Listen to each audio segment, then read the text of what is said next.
प्रातः क्लास चल रहा था 25/5/1968। दूसरे पेज के मध्यांत में बात चल रही थी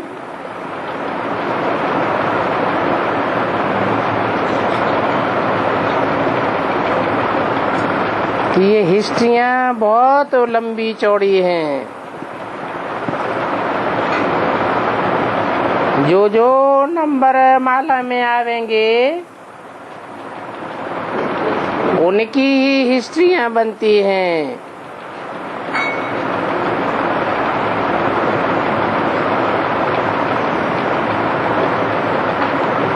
अब वो आदि में भी थे,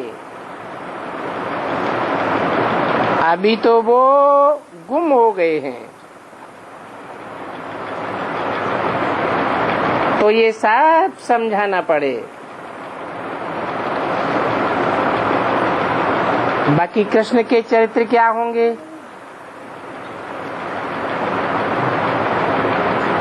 जन्म लिया और नर्स ले जाती है। यहाँ के माफिक थोड़े ही वहाँ किचड़ा आदि होता है।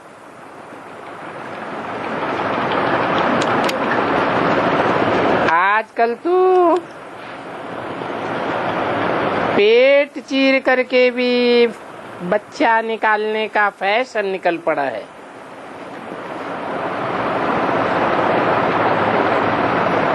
दिन प्रतिदिन तमो प्रधान बुद्धि बनते जाते हैं।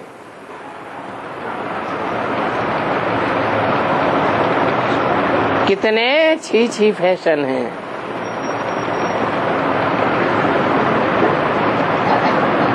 बहुत गंद हो गया है।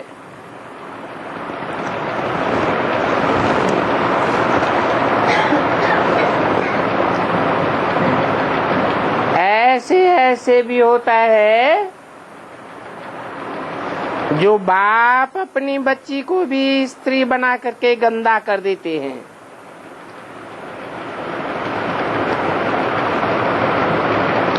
एक ऐसा भी केस चला था कोर्ट में।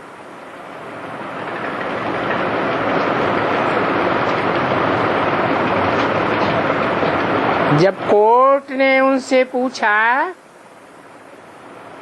तो बोला ये तो हमारा पैदा किया हुआ फूल है।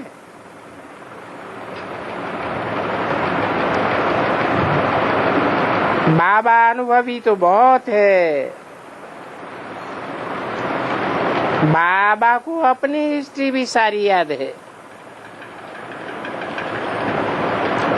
छिनल टोपी नंगे पांव दौड़ता रहता था।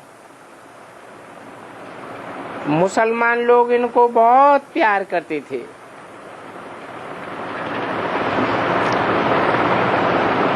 इनकी बहुत खातिरी करते थे।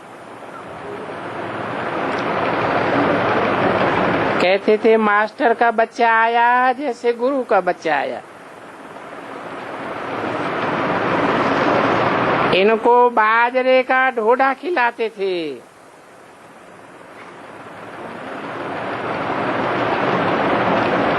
यहाँ भी बाबा ने 15 दिन प्रोग्राम दिया था डोडा और छाछ खाने का।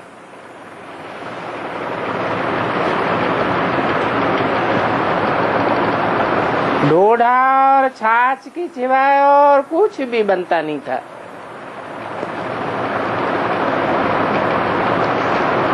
बीमार आदि सभी के लिए यही बनता था।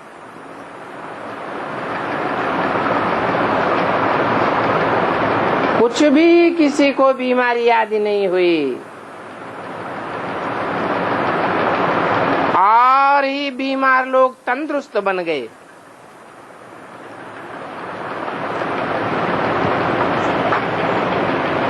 देखते थे आसक्ति टूटी हुई है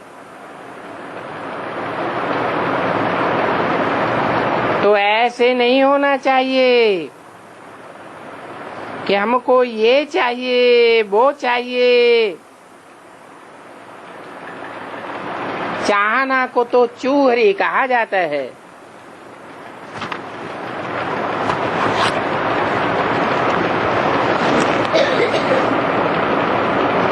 25/5/68 की वाणी का 3रा पेज। यहाँ तो बाप कहते हैं मांगने से मरना भला।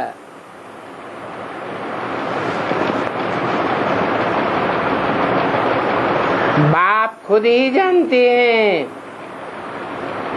कि बच्चों को क्या क्या देना है।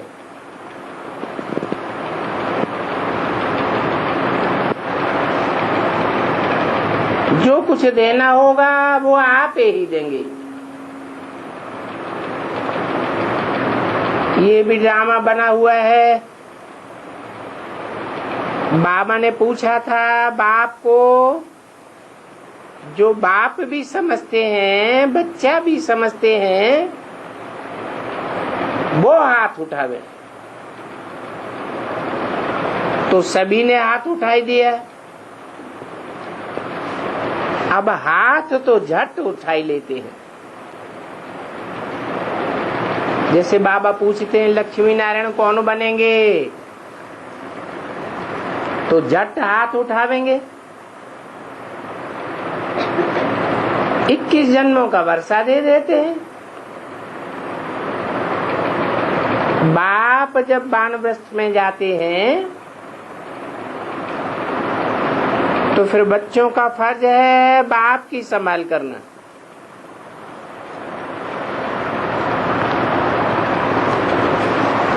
वो बाप तो जैसे सन्यासी बन जाते हैं। जैसे इनका बाप लौकिक बाप था ना, उनकी वानप्रस्थ अवस्था हुई तो बोला हम जाकर के बनारस में सत्संग करेंगे।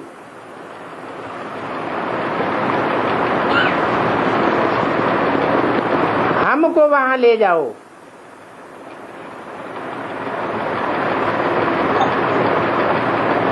बाबा ने सारी हिस्ट्री सुनाई।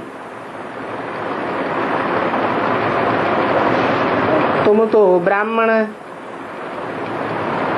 प्रजापिता ब्रह्मा कुमार कुमारियां, प्रजापिता ब्रह्मा है ग्रेट ग्रेट ग्रैंडफादर।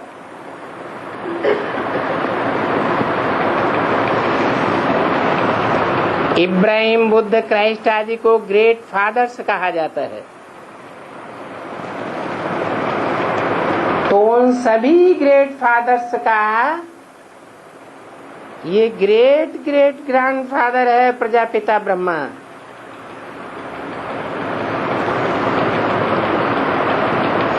ये सभी ग्रेट फादर्स का पहला पिता है।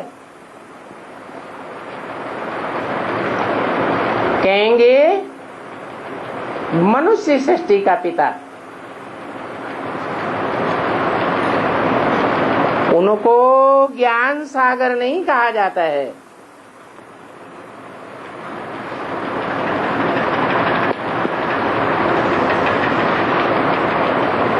और नहीं ब्रह्मा विष्णु शंकर ज्ञान का सागर है।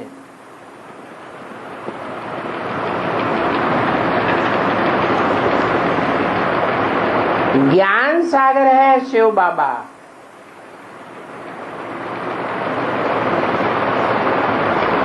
तो जो ज्ञान सागर है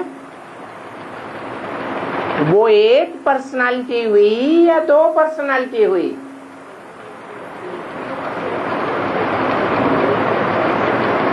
क्या कहेंगे? पर्सनालिटी तो एक है, लेकिन उस एक पर्सनालिटी में ज्ञान सागर का पार्ट बजाने वाली आत्मा एक है या दो है? एक ही है।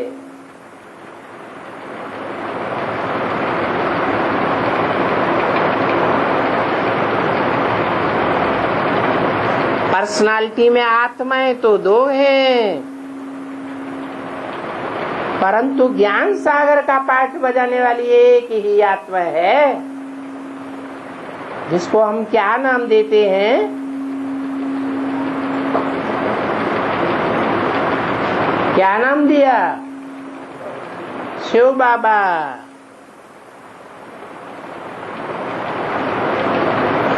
अभी वह बेहद का बाप है।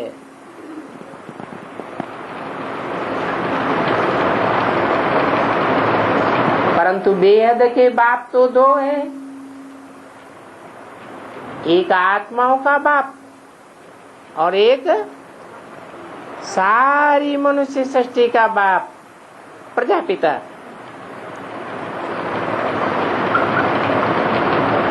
तो ज्ञान सागर कौन हुआ उनमें?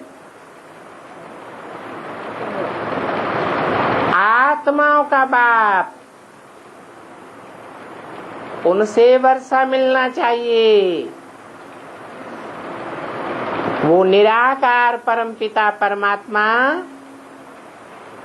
कब आया, कैसे आया, जो उनकी जयंती मनाते हैं। कब आया है? अरे जयंती मनाते हैं क्या? महाशिवरात्रि मनाते हैं। तो जरूर जब सारी दुनिया में बड़े से बड़ी अज्ञान की रात्रि हुई तब आया।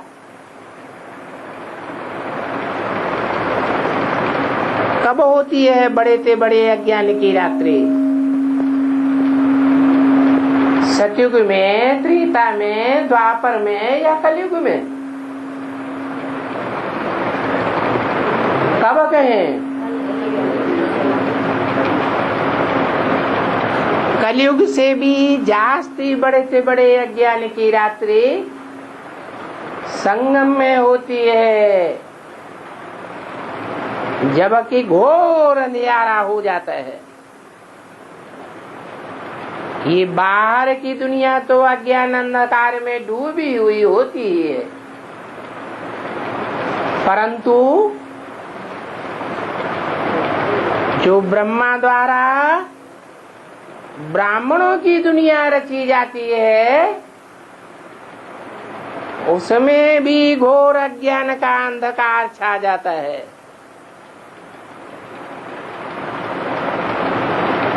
अज्ञान भक्ति को कहा जाता है।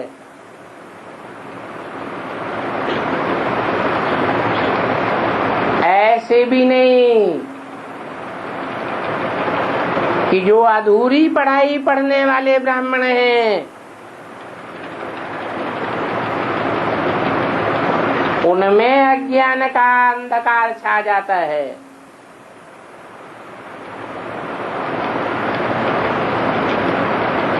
जैसे बेसिक नॉलेज के बच्चे होते हैं, माँ से भी पढ़ाई पढ़ते हैं।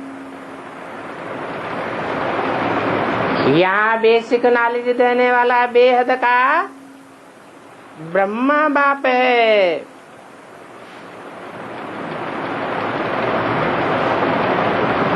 तो संख्या किनकी ज्यादा होती है दुनिया में? बेसिक पढ़ाई पढ़ने वालों की संख्या ज्यादा होती है या ऊंची पढ़ाई पढ़ने वालों की संख्या ज्यादा होती है? बेसिक पढ़ाई पढ़ने वालों की संख्या बहुत होती है। वो सब अज्ञान अंधकार में डूब जाते हैं। चलो वो तो छोटे छोटे बच्चे हैं। जैसे ब्रह्मा को टाइटल दिया कृष्ण की आत्मा है, बच्चा बुद्धि है, ऐसे ही उनसे पढ़ाई पढ़ने वाले बच्चों को भी टाइटल मिल जाता है, बच्चा बुद्धि है। परंतु जो ऊंची पढ़ाई पढ़ने वाले एडवांस कहे जाने वाले हैं, उनमें भी घोर अज्ञान अंधकार छा जाता है। कौन से युग में? पुरुषोत्तम संगम युग में। सिर्फ संगम युग नहीं के, परंतु इन बातों का कोई को पता नहीं है।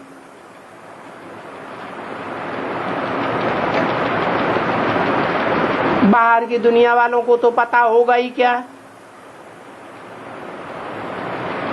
बेसिक ब्राह्मणों को भी पता नहीं है और एडवांस वालों को भी पता नहीं है।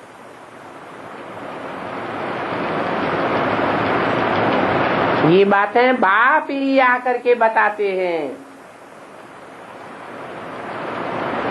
कि वो परमपिता परमात्मा कब आया।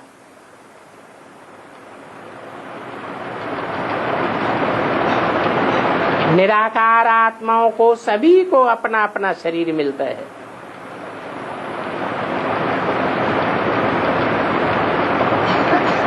एक निराकार बाप ही ऐसा है जिसको अपना शरीर नहीं मिलता है।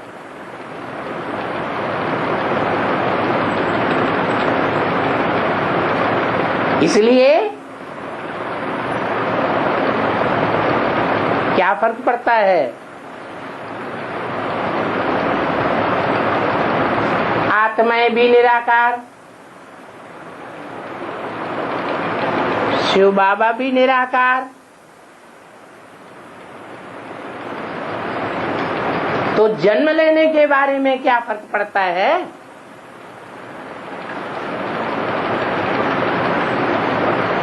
जयंती किसकी मनाई जाती है, साकार की जयंती मनाई जाती है, और शिव बाबा तो है ही सदा सर्वदा निराकार। इसलिए भक्ति मार्ग में उनकी जयंती मनाते हैं या महाशिवरात्रि मनाते हैं, महाशिवरात्रि मनाते हैं। कोई भी जयंती नहीं मनाते हैं तो भी किसी की बुद्धि में नहीं आता कि वो निराकार है और सदा सर्वदा निराकार है। इस साकार सृष्टि में आता है, साकार तन में आता है, तो भी कैसे पार्ट बजाता है, निराकारी स्टेज में पार्ट बजाता है।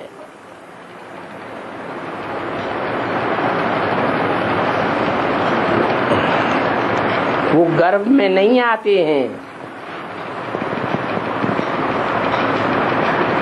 फिर और जो भी आत्माएं हैं भले निराकार हैं तो भी सब गर्भ में आती हैं, लेकिन वो निराकार परमपिता परमात्मा गर्भ में नहीं आता है। तो फिर है ज्ञान गर्भ में आता है। जब वो ज्ञान गर्भ परिपक्व हो जाता है, समझाते हैं कि मैं इनमें प्रवेश करता हूँ।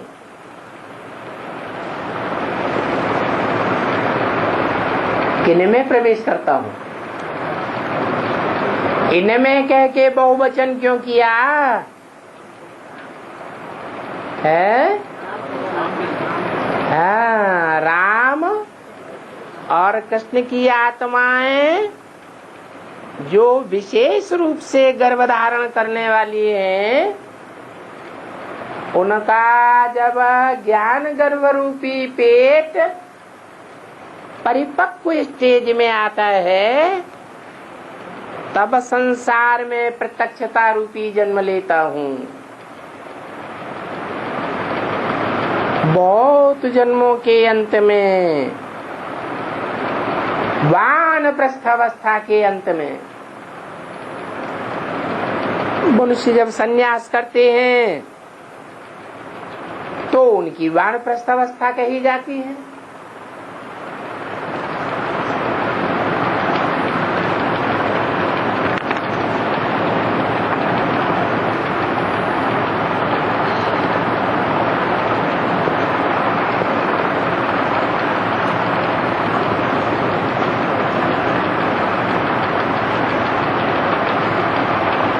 तो अभी बाप कहते हैं, बच्चे तुमने पूरे 84 जन्म लिए।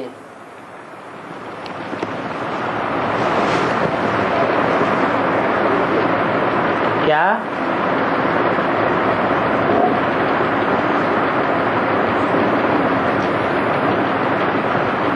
पूरे 84 जन्म लिए हैं। अब ये है बहुत जन्मों के अंत का जन्म।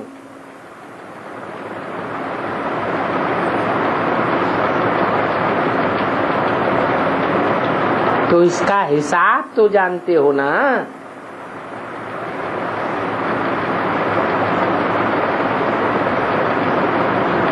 क्या हिसाब हुआ?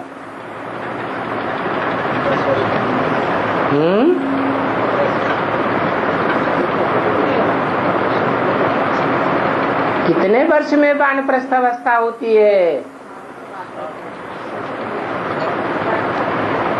60 वर्ष में वानप्रस्थ अवस्था होती है।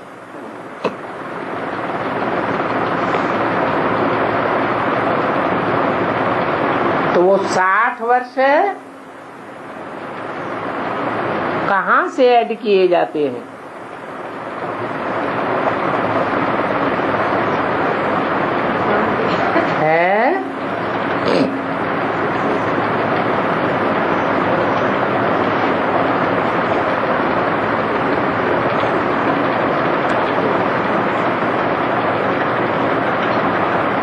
हिसाब तो निकालना पड़े।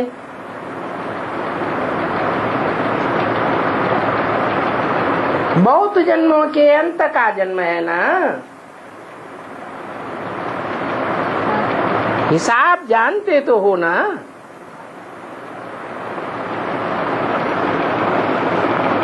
तो मैं उनमें ही प्रवेश करता हूँ और कहाँ आकर के बैठता हूँ?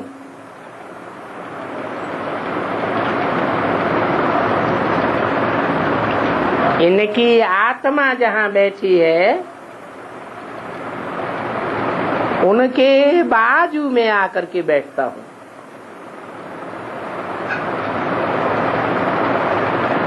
जैसे गुरु लोग शिष्य को कहाँ बैठाते हैं?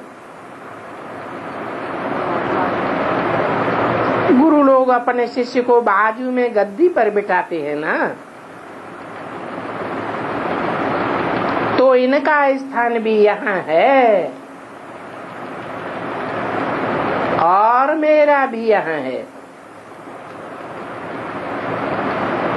कहता हूँ, हे आत्माएं,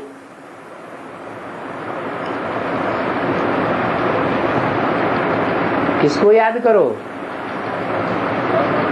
है मेरा भी स्थान यहाँ है और इनका भी स्थान यहाँ है। इनका माने राम और कृष्ण का स्थान भी यहाँ है। तीनों की बैठने की गद्दी एक ही है। तो किसको याद करो? है तीनों को याद करो। हाँ, एक शिव बाबा को याद करो, माम एकम याद करो, तो तुम्हारे पाप नाश हो जाएंगे। अगर मेरे को भी याद किया और इन दोनों को भी याद किया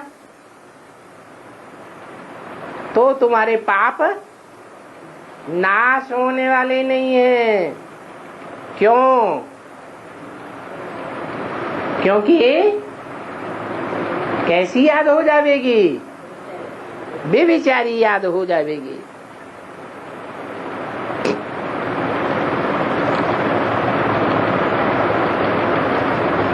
मनुष्य से देवता बनना है ना। ये है राजयोग।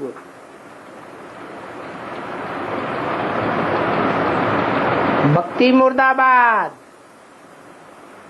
और ज्ञान जिंदाबाद होता है। ये पुरानी दुनिया ही खत्म होती है, नई दुनिया के लिए जरूर राजयोग चाहिए।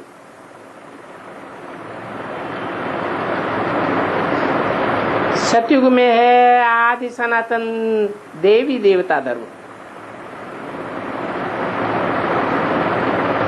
वो भी आदि सतयुग में है।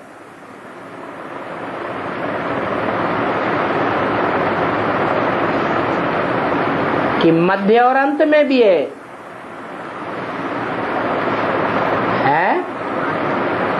आदि सनातन देवी देवता धर्म सतयुग के आदि में कहें या सतयुग के मध्य और अंत में भी कहें?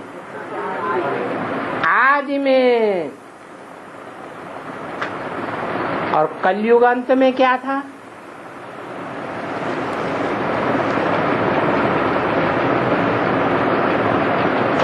है कलयुग अंत में अनेक धर्म थे, बाकी वहां आदि सनातन देवी देवता धर्म नहीं था।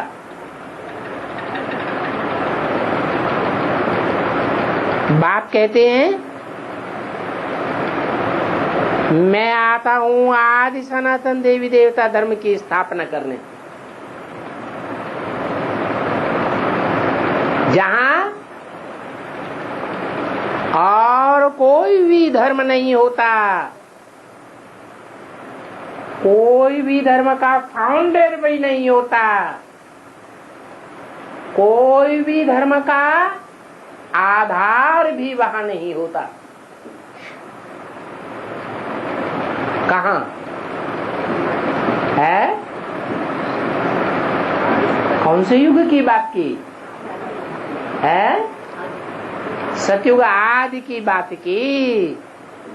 सतयुग आदि के पहले जन्म में वहां और धर्मों का कोई भी नाम निशान नहीं होता, कोई भी धर्म का धर्म पिता तो होता ही नहीं, आधार मूर्त भी नहीं होता, और उसका बीज भी बीज होता है या नहीं है? बीज तो रहेगा। क्यों? क्योंकि बीज का कभी नाश नहीं होता है। तो बाप कहते हैं मैं आता ही हूं आदि सनातन देवी देवता धर्म की स्थापना करने।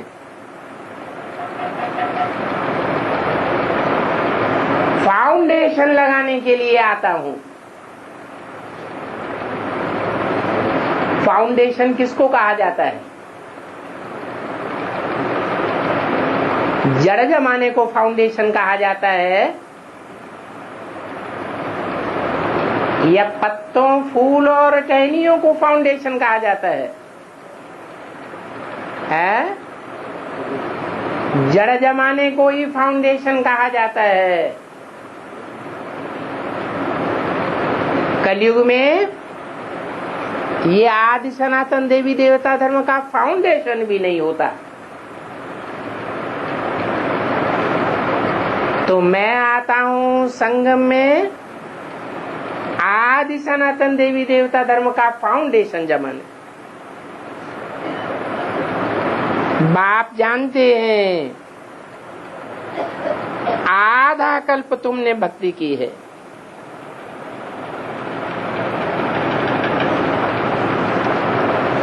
किसकी भक्ति की है?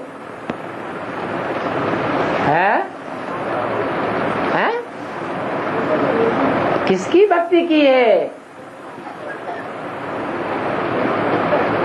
देवताएं द्वापर कलयुग में कहाँ होते जो उनकी भक्ति करेंगे?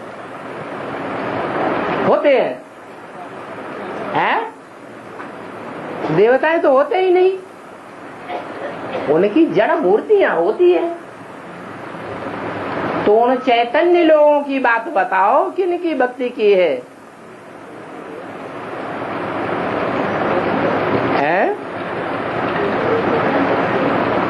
अरे गुरुओं की भक्ति की है, आधा कल्प तुमने उन गुरुओं की भक्ति की है। गुरु लोग तो अनेकानेक हैं और सदगुरु एक है।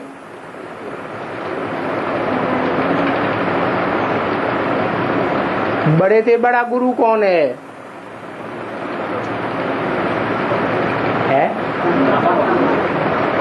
बड़े से बड़ा धर्म गुरु कौन है? ब्रह्मा बाबा है। और उसके बाद नंबरवार गुरु कौन है? ब्रह्मा बाबा के बाद भी कोई नंबरवार देहधारी धर्म गुरु हुए होंगे जिनकी तुमने पूजा की है।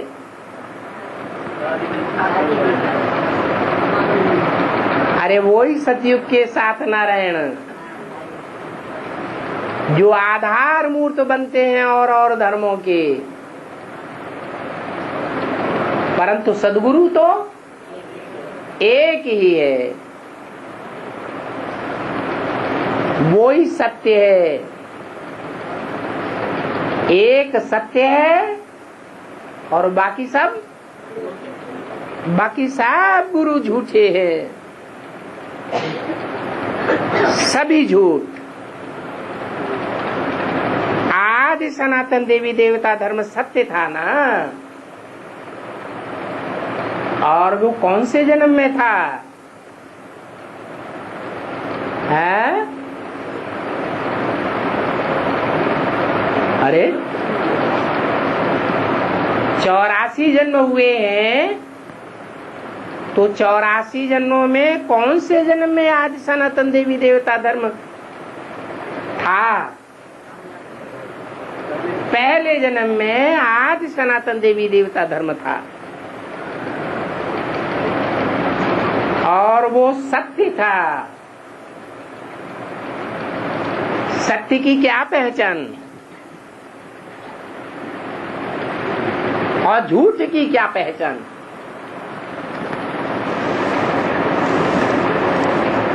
है?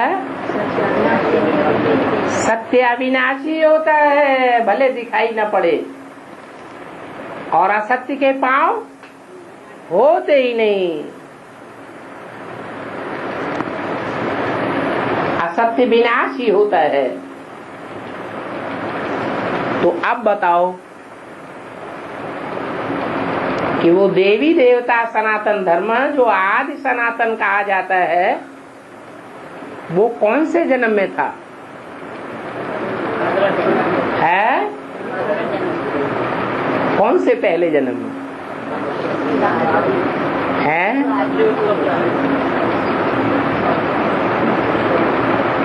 अच्छा, जन्म गिने कहाँ से जाते हैं? सतयुग से गिने जाते हैं या पुरुषोत्तम संगम युग से जन्म गिने जाएंगे?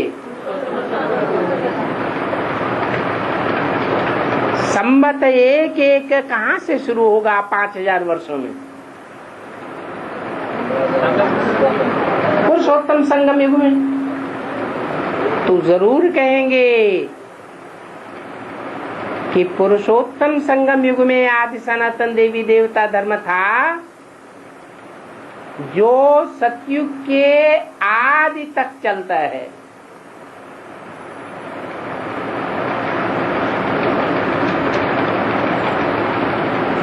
आदि कब तक चलता है?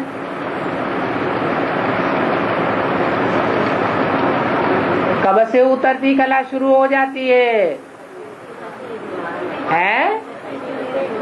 कलाएं कम कौन से जन्म से होने लगती हैं?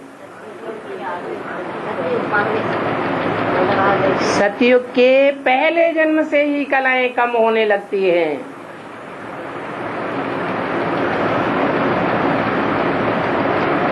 तो एक बाप ही सत्य है,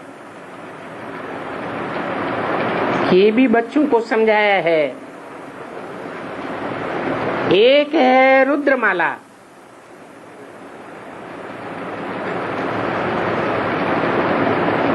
रुद्रमाला किसकी है? है शिव की।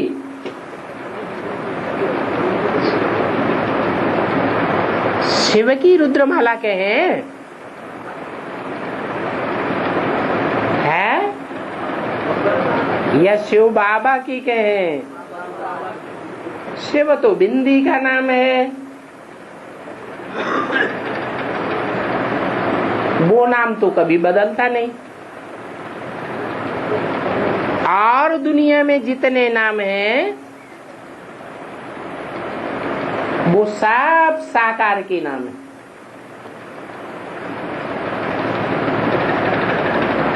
निराकार शिव का तो एक ही नाम है, क्या?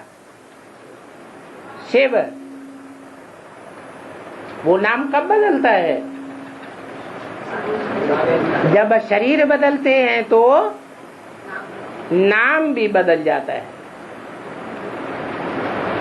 तो जरूर कोई ऐसे शरीरधारी में प्रवेश करते हैं जो रौद्र रूप धारण करता है। वो रौद्र रूप धारण करने वाले का कोई वाक्य आया है मुरलियों में? है? कोई वाक्य आया है? नहीं। क्या?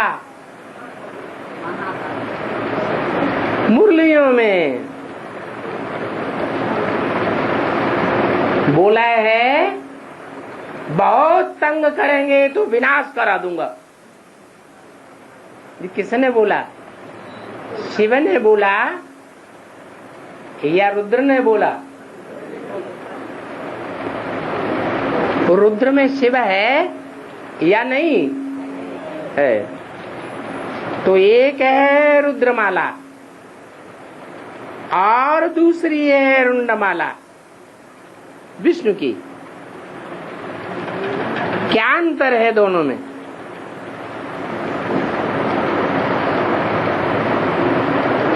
रुद्रमाला और रुंडमाला में कोई अंतर है?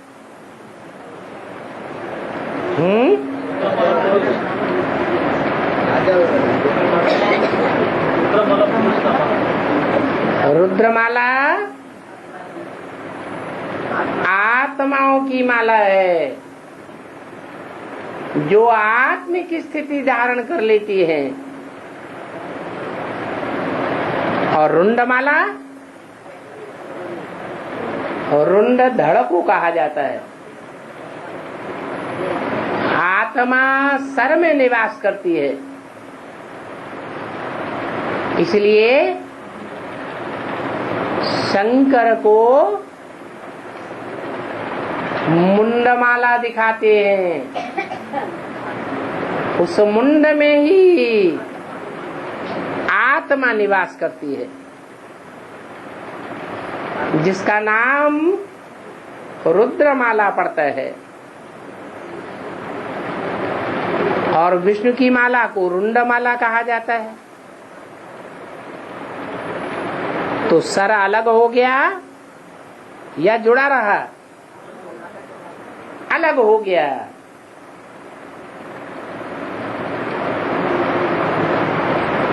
अब सोच विचार मनन चिंतन मंथन सिर करता है या धड़ करता है? मनन चिंतन मंथन आत्मा करती है। जो रुंड या धड़ है वो मनन चिंतन मंथन नहीं कर सकता। वो क्या करता है? वो मुंड के डायरेक्शन पर चलता है।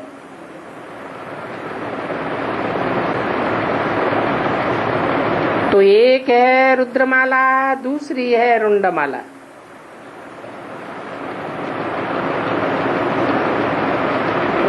विजयमाला। इसके लिए तुम पुरुषार्थ करते हो। किसके लिए है?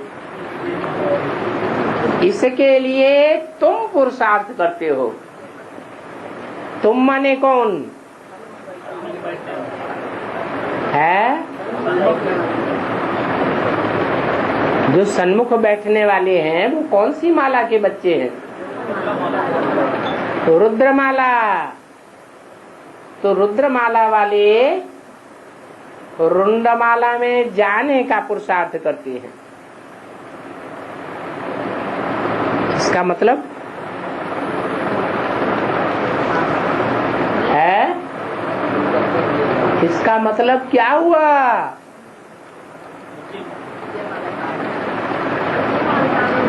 अरे डायरेक्शन पर चलने वाली कौन सी माला है? रुंडमाला डायरेक्शन पर चलने वाली है। और न चलने वाली माला कौन सी है?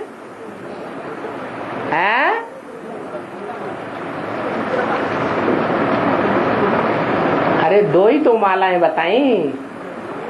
एक रुंड, ये जिसमें सर नहीं है, अकल नहीं है, मन बुद्धि नहीं है, मनन चिंतन मंथन करने की शक्ति नहीं है, संकल्प शक्ति नहीं है,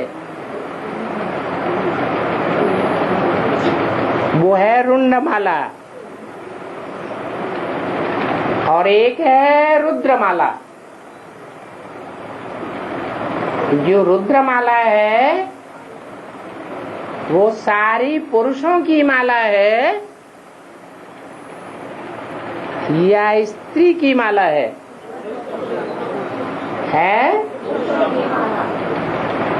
पुरुषों की माला है। आत्मा को पुरुष कहा जाता है। पुरुष माने कठोर।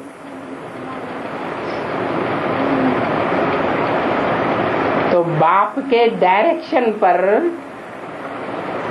एक्यूरेट कौन चलते हैं और कौन नहीं चलते हैं?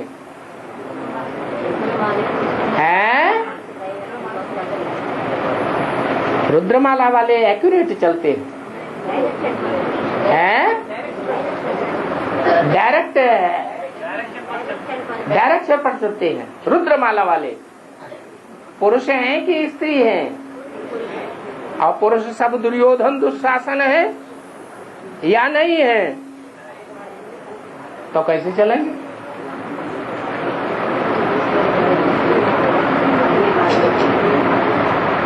कौन चल सकते हैं? बाप ने कहा पवित्र रहो, योगी बनो। तो रुद्रमाला के योगी तो बन लेते हैं।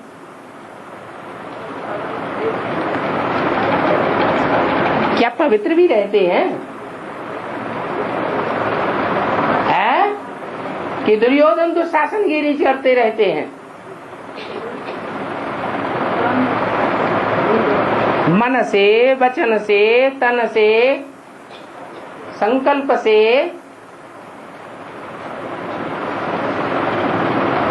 दुर्योधन दुशासन बनते हैं या नहीं बनते हैं? सच्ची सच्ची बताओ ना।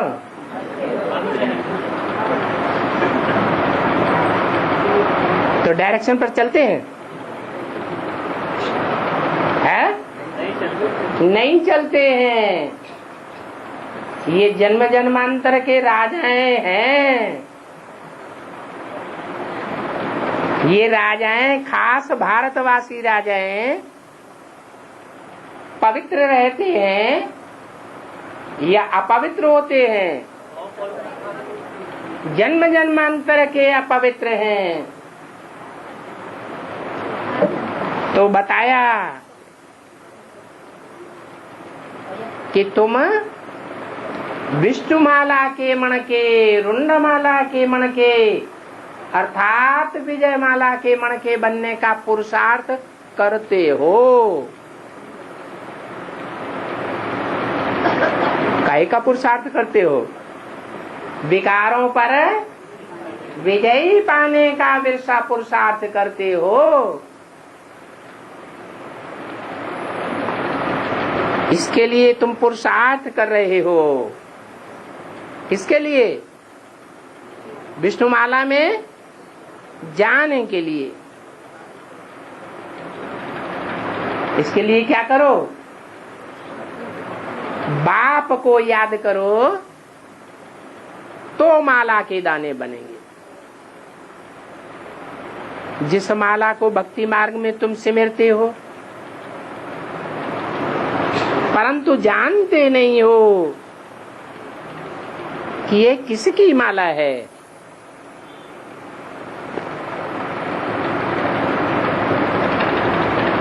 ऊपर में फूल कौन सा है?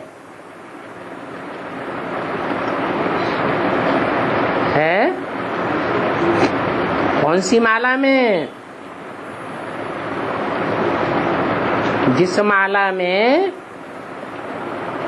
जिस माला को भक्ति मार्ग में तुम सिमरते हो, कौन सी माला को सिमरते हो? सिमरन करने की माला कौन सी है? रुद्रमाला या विजय माला? विजय माला है पूजनीय माला, और रुद्रमाला है स्मरण करने की माला। सिर्फ स्मरण की जाती है, सिमरी जाती है, परंतु जानते नहीं है कि ये किसकी माला है।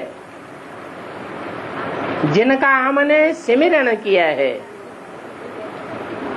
इस माला के ऊपर में है फूल है। जो रुद्रमाला होती है उसके ऊपर में क्या होता है? फूल होता है। अब फूल कौन है? किसकी माला फेरते हैं? फिर मेरू क्या है?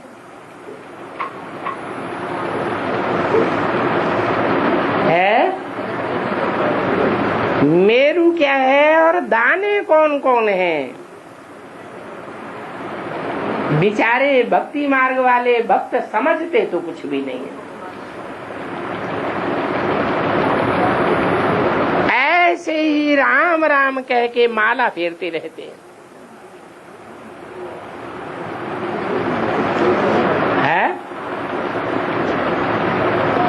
इतना प्रश्न पूछे, चलो भक्ति मार्ग वाले तो जवाब नहीं देने, जो ज्ञान में चलते हैं वो तो जवाब दें। पूछा है, बताओ रुंडमाला में फूल कौन है? और रुद्रमाला में भी फूल होता है ऊपर। रुद्रमाला में मेरू मणका नहीं होता है, युगल दाना नहीं होता है।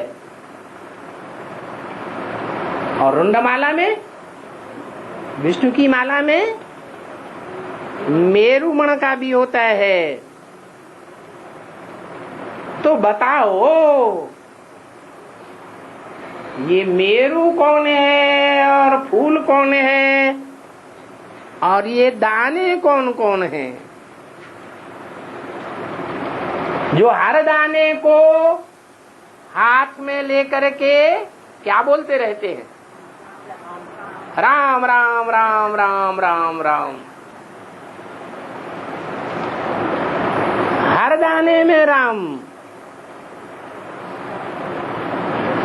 क्यों बोलते रहते हैं?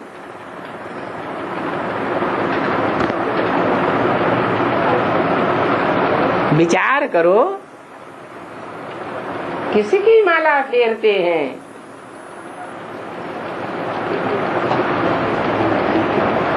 समझते कुछ भी नहीं।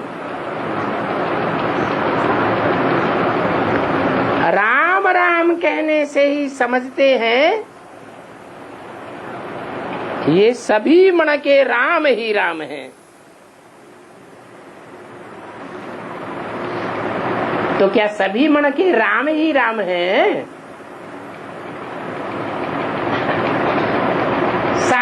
के राम राम हैं, फिर क्यों कहते हैं राम राम है? हर क्या बोला?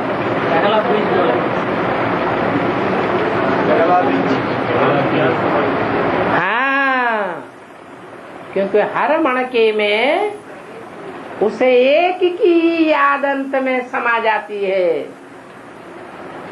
किसकी याद समा जाती है?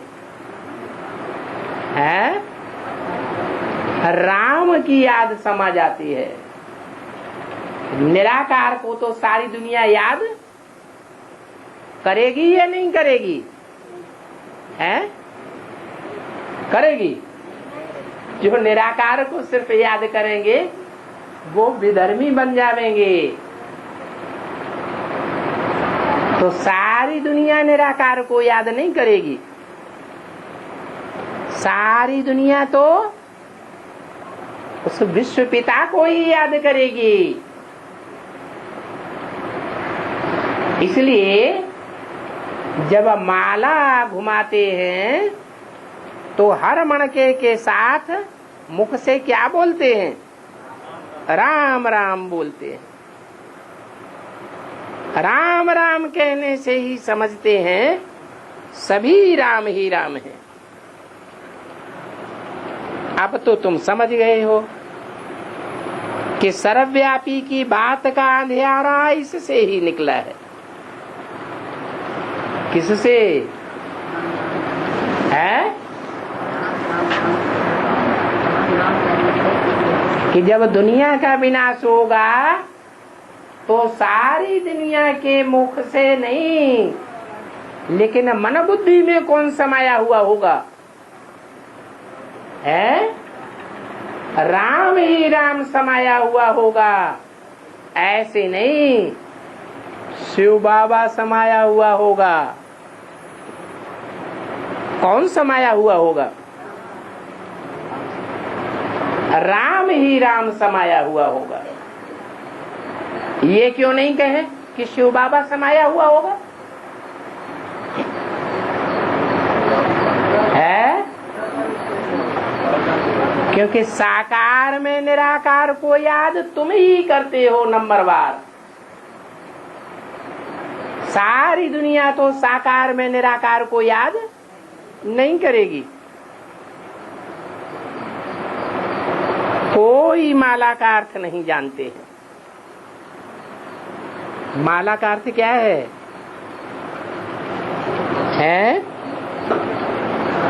माला का अर्थ है संगठन। जो माला रूपी संगठन है वो सारे मन के काय में पिरोए हुए हैं।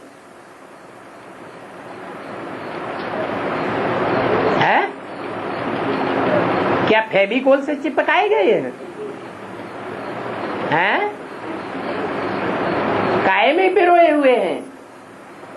अरे धागे में पिरोए हुए हैं। वो धागा कौन है? स्मृति का धागा है। कोई कह देते हैं 100 की माला फेरो है। ये कौन है? कोई कौन से धर्म के हैं जो कहते हैं 100 मणकों की माला फेरो?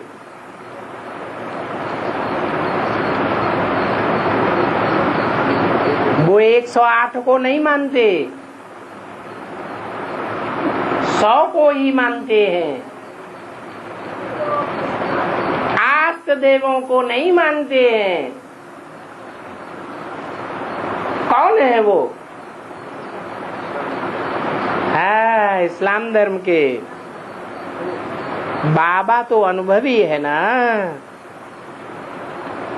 12 गुरु किए हैं। आखिरीन फिर सब को डिसमिस कर दिया, सब को छोड़ दिया।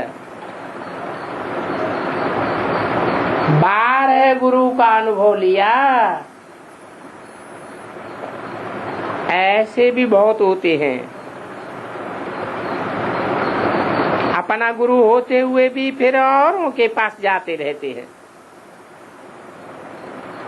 कि कुछ इनसे भी अनुभव मिल जावे। माला आदि फेरते हैं, परंतु बिल्कुल अंधश्रद्धा में। माला पूरी करके फिर फूल को नमस्कार करते हैं, है? किसको नमस्कार करते हैं? फूल को नमस्कार करते हैं। फूल में क्या खासियत होती है?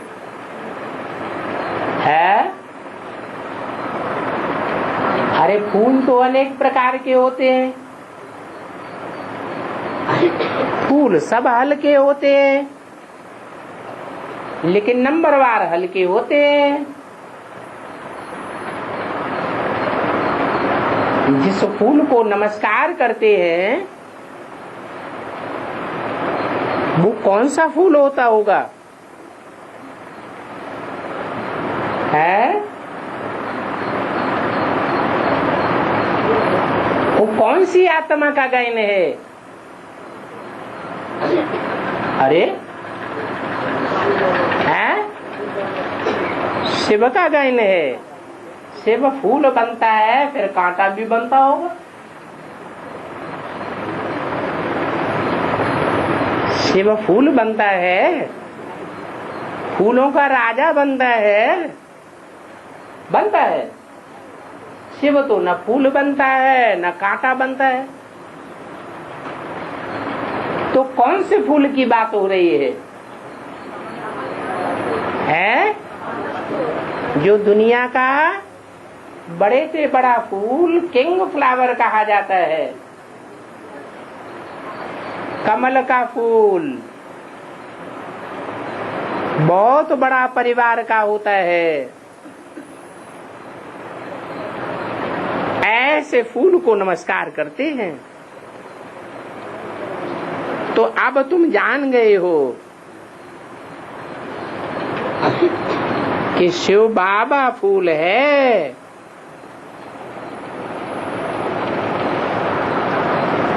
कि शिव ज्योति बिंदु फूल है।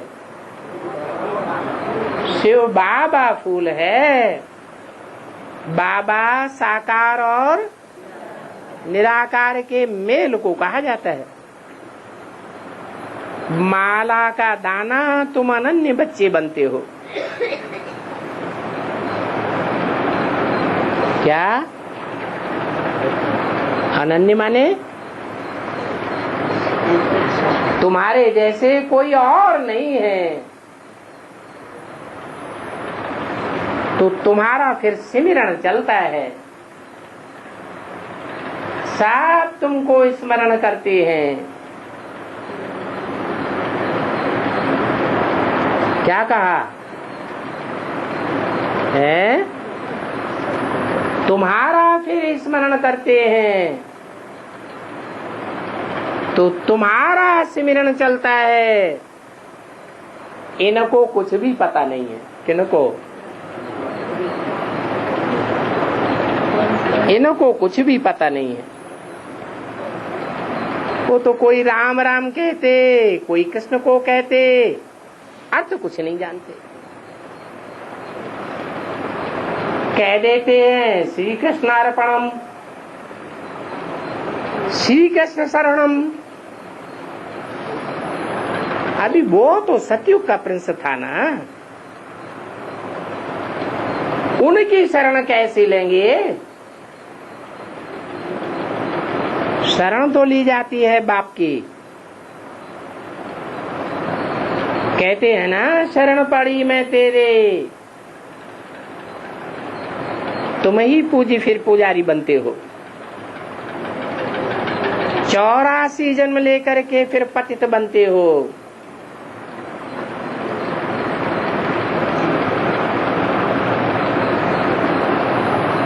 तो शिव बाबा को कहते हैं फूल,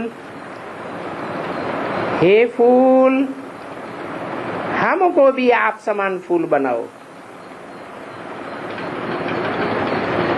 अच्छा, मीठे मीठे रूहानी बच्चों को रूहानी बाप दादा का याद प्यार गुड मॉर्निंग।